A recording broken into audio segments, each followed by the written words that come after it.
Well, I know I've been doing a lot of videos on the new Massey Ferguson, and I promise I will get back to Sears soon. But I've been trying to get all the little kinks worked out of the Massey Ferguson so I can just jump on the thing and use it when I need it. So now it's only a couple days after the last video I posted, but I ordered some new glow plugs and they came in today. I also ordered some diesel stiction remover additive that you can pour into the oil. So if it has stuck rings, it should help that out. So that's what I'm going to be working on right now. I'm going to put the glow plugs in. The only thing I'm a little bit worried about with the glow plugs is the new glow plugs I got are 12 volts and the old ones were 10.5 volts. So if the glow plug system runs at 10.5 or 10.8 volts like I already measured it, there's a possibility the new glow plugs may not be quite as efficient as they should be, but I can always add a push button in the circuit so that I can run direct 12 volts to the glow plug. So let's see what they look like once I put them in and see if the engine starts a lot better. It's also like 55 degrees where it was 24 the last time I tried to start it, so it should start a lot better. It's a nice sunny evening out here. April 1st, April Fool's Day. So let's hope I don't get an April Fool's joke with the tractor. I'm hoping this is going to be a much shorter video tonight because this process of changing the glow plugs should be really easy. Shouldn't have any issues with it, and hopefully the engine will run better when I'm done. Start easier, I should say. Oops. There we go.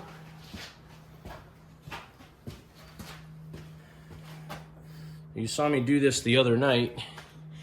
Not a whole heck of a lot to it, but I got two little nuts on the glow plug circuit here that hold the strap down. You can't really see what I'm doing because the light's coming in the garage from this side, but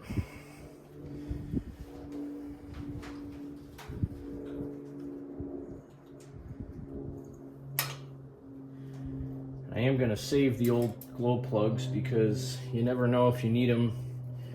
They kind of work, but I don't think they work well enough to make this thing start. Alright, so there's my little strap. It's like a smiley face or a frowny face, depending on how you look at it. I'm going to need a ratchet, 12mm socket to get those glow plugs out.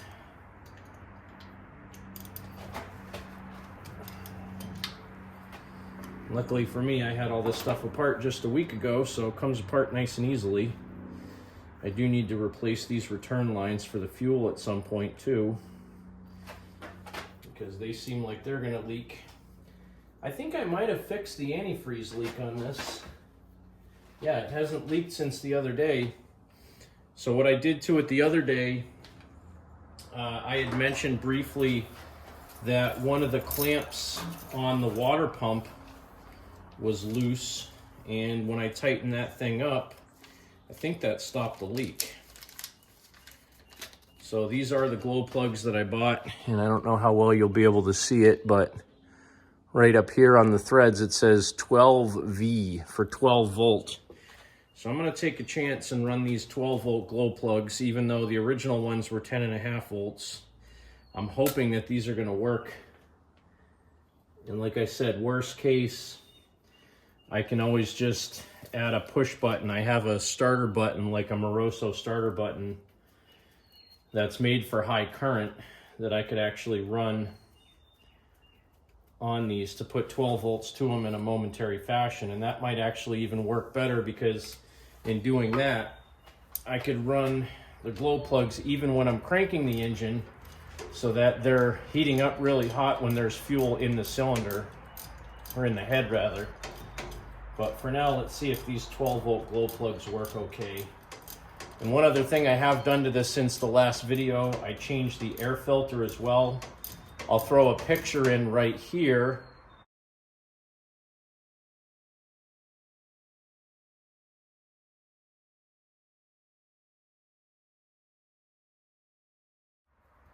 The old air filter was very nasty, clogged up, disgusting.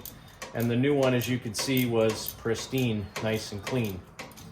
I also found a brochure, a sales brochure from this tractor from like 1979 that I picked up off of eBay for like 15 bucks. And I'm going to have to order a service and parts manual because I need to be able to order parts for this tractor. You know, the fact that I looked this one up based on the serial number. This tractor was either made in 1980 or 1981, somewhere in that year range. And because of that, it's old, it's a Japanese engine. I know there's not gonna be a whole heck of a lot of parts available for this thing on the open market. So being able to find the original part numbers is gonna be useful in trying to find any parts that I need for this thing in the future.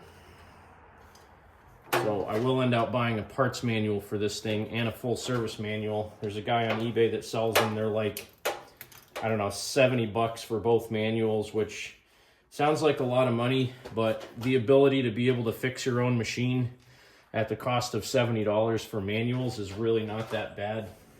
As you're probably well aware by now, I don't like paying people to do stuff that I think I can do myself. And I can do quite a bit myself, so I like being able to fix my own equipment. Dang it, this one's hard to get out. Keep having to go back to the ratchet.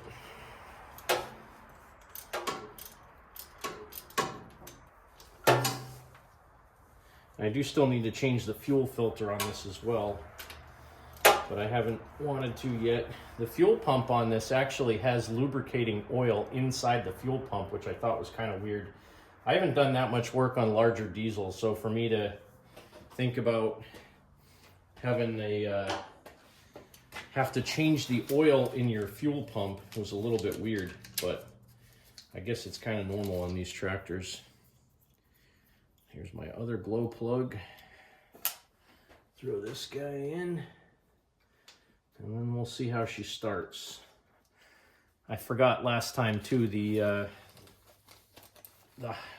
speed adjuster for the 3-point hitch. I haven't put any lubricant on that thing yet to try to get that to free up, but I did get the diff lock to work. I just sprayed a little bit of weasel piss on the shaft and that seemed to loosen it up quite a bit. One other thing I want to do to this, I either want to get a cushion for the seat for this thing, or I might change the entire seat because it's just plain metal and it does get pretty cold, like my Sears tractors when you're sitting on it for a long time in the cool weather. So I do want to get something with a cushion. I'm not sure if I'm going to get like a mid-back nice Tractor Supply cushion seat, one of those black ones with the waffle pattern in them.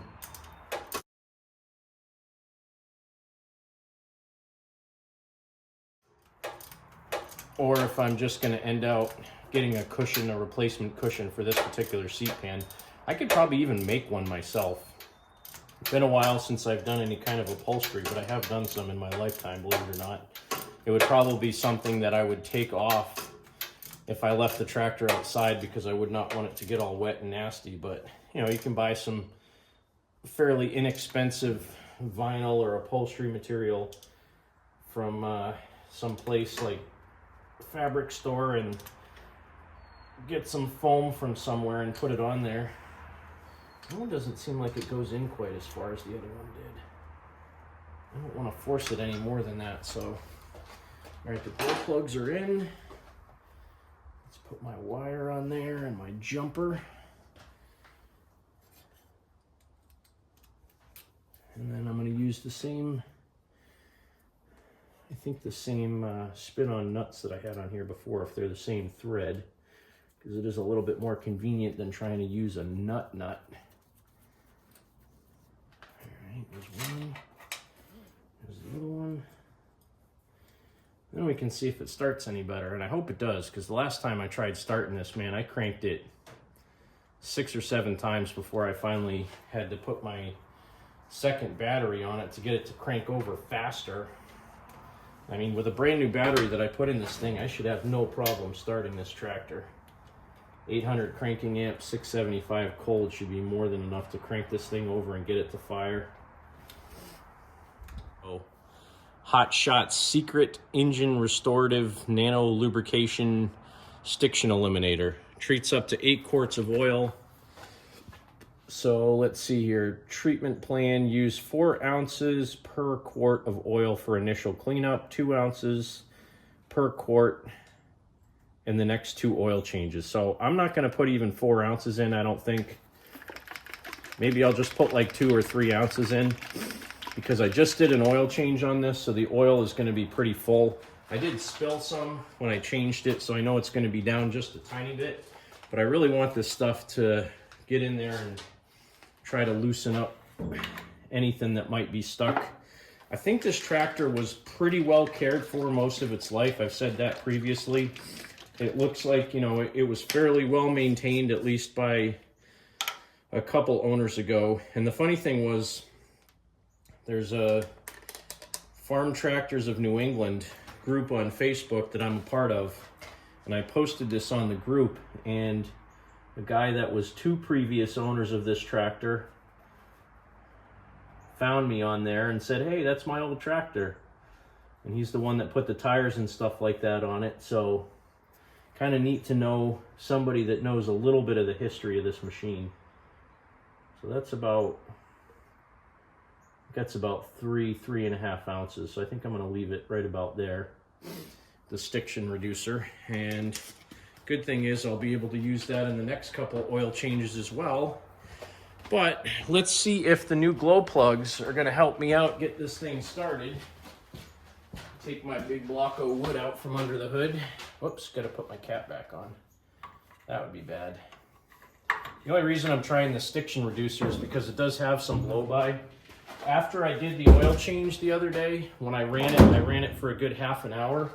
The blow-by was definitely much less than it was previously, but I just want to make sure that I'm taking every precaution to try to extend the life of this thing. Let's see if it starts better this time around with new glow plugs. I really hope it does.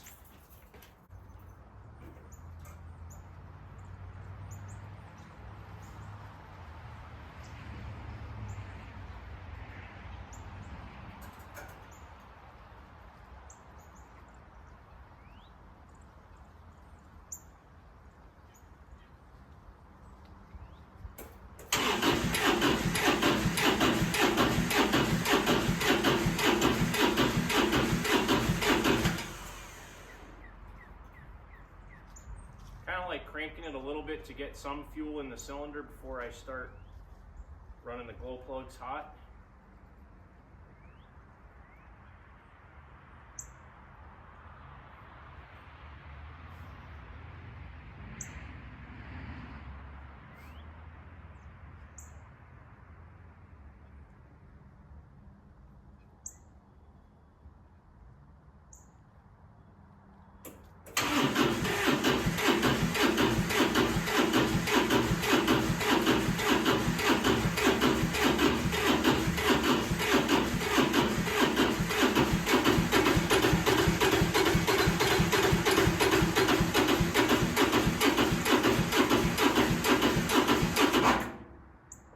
Had it there.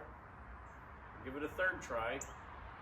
It already seems to be better than it was last time, because it did almost catch on the second try. It seems to want to start better at much lower throttle than a higher throttle, so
See if I get it stuck or not.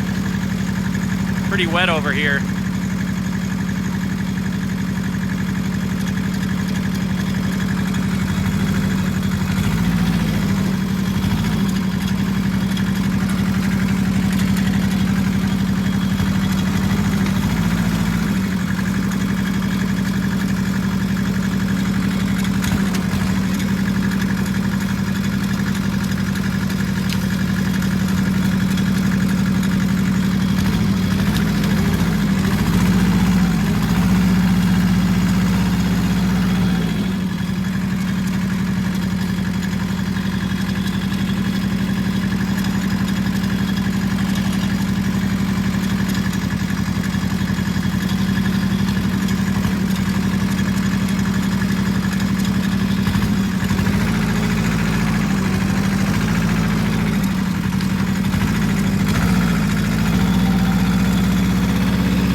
Well, it gets stuck pretty easily.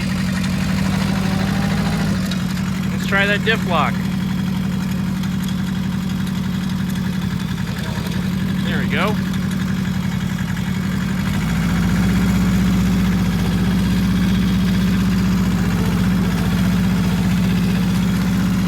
It's a little bit muddier than I thought, but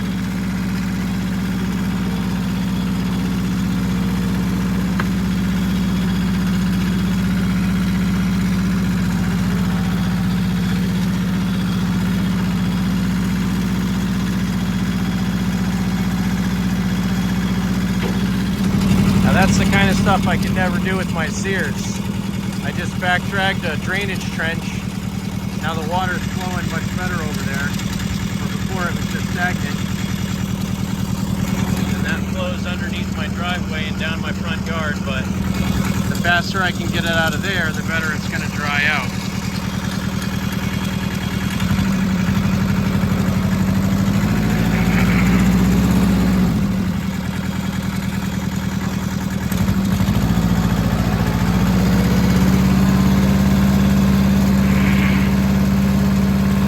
Really good.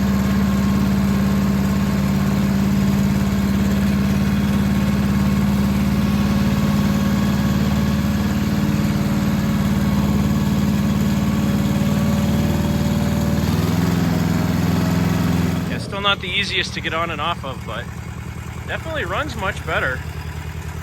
Much less blow by just with the oil change. And I had this thing sunk almost up to the front axle. And the diff lock definitely works really good. Those tires dig right down in the mud, but the diff lock definitely works good. So I want to do a little bit of digging out in the woods.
As you can tell from the video, that was a pretty big success, except when I was climbing off the tractor, I pulled a muscle in my chest and it really hurts.